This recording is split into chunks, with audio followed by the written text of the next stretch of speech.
Söz Масалиев Исхак Асаватовичте. Мен саламатсыздар, урматтуу кесиптештер, жана чакырылган меймандар. Биринчisi биз эмне үчүн биздин комитет карайт муну? Бул маселени. Бир аз чын эле бизге тиешеси кандай бар? Бул жерде мен жооп беремчи, Исхак Абсамович. Себеби бул жерде кичине инфраструктурага тийиштүү болуп атат маселелер. Анан санариптештирүү боюнча дагы ошол жактан да. Мен айткандай электрондук реестр түзүлүп атат. Ошол. Бирок бул мындай араң зорго. Исхак Асаватович, биз Негизи социалдык комитет болуш керек экен да. Бул жерде бизде жанагы курулуш инфраструктуралары мүмкүнчүлүгү чектелген адамдарга ошондой эле мүмкүнчүлүгү чектелген адамдар жанагы цифровой услугаларга, санариптик услугалар, бул жанагы ыңгайлуу болуш үчүн приложениялар ошол биздин инвалидтиги бар адамдар мүмкүнчүлүк болсун деп. Мен түшүнүп атам. Бул турган иш, бул боло турган иш. Бирок негизи принципти социалдык комитет карагандан кийин өкмөт аткарылганда жана аталган нерселерди ансыз деле жасамак. Бирок кандай болсо деле сөзсүз колдош керек. Менде мындай суроо. Но реестр сиз айтканыңыз персональный Кыргызстан боюнча ар бир мүмкүнчүлүгү чектелген инвалид адамдар, майып адамдар кошулат, туура? Туура. Төрөлгөндөн баштап түзүлөт. Атайын реестр түзүлөт, туура. Рожденный, приобретенный, Рожден, приобретен бүт баары ошол жерге кирет. Бул негизи мамлекетке керек да, вот мы уже сможем планировать будущие расходы под каждую индивидуально, хотя бы уже будем. Бул жерде мыйзамда негизи принцип конкретный расход пока жок азырынча. Жок, азырынча жок, себеби биз айта албайбыз да. Это просто мы сейчас электронный реестр. Азыр барбы реестр? Азыр так эле түндүк аркылуу кылабыз деп атышат. Себеби биз Саламаттык сактоо министрлиги же социалдык министрликтин өкүлү айта алабы мага? Барбы ушундай реестр, жокпу? Ким бар бизде чакырылгандар? Саламатсыздарбы?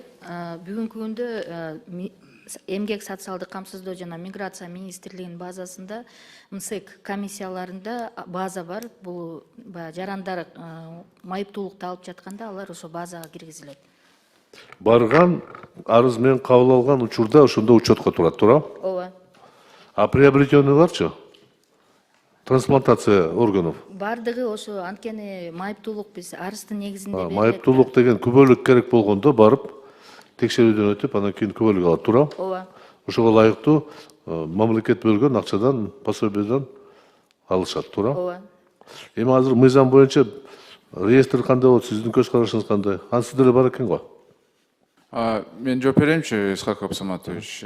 Булардыкы пока мындай, как база данных отдельно, да. Биз соцкомитетте караганбыз бул маселени. Атайын Минцифра келген, бир топ эле мамлекеттик органдар келип, биз аларга тапшырманы бергенбиз. Түндүк аркылуу кылгыла, мисалы мен катталганда ошол так менин статусумду көрсөткүлө, себеби мага атайын услугалар дагы болуш керек. Мисалы биз майыпты карабаны кантип ала алат? Мисалы жөнөкөй кишиге бул кереги жок, туурабы?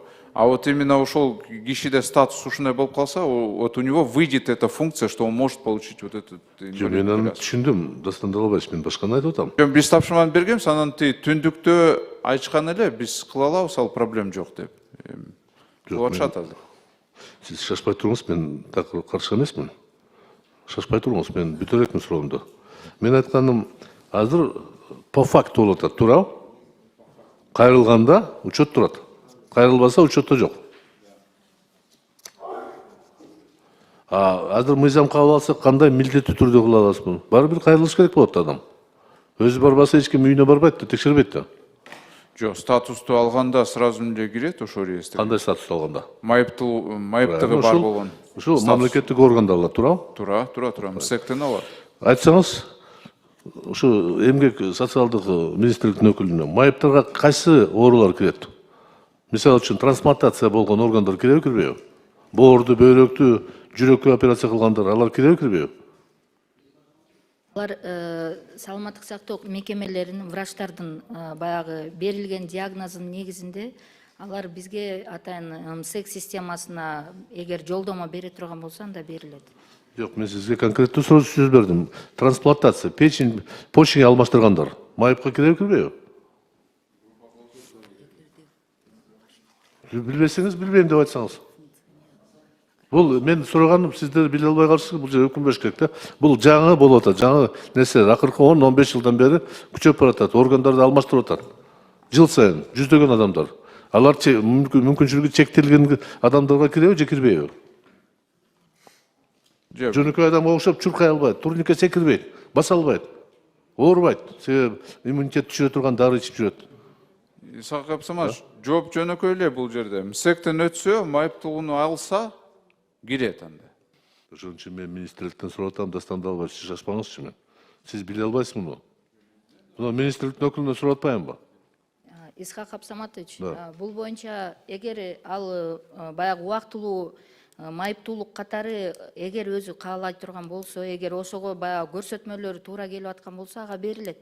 Убактылуу болсо, анткени жылына билесиздер да, 1 жылда, 3 жылда майыптуулугун аныктоо боюнча атайын өзүнүн жол жоболору бар. Эгер быйылкы жылы баягы бөйрөгүн берип, ал атайын дары дармек ичип жүрө турган болсо, ал майыптуулук ала алат. Рахмат.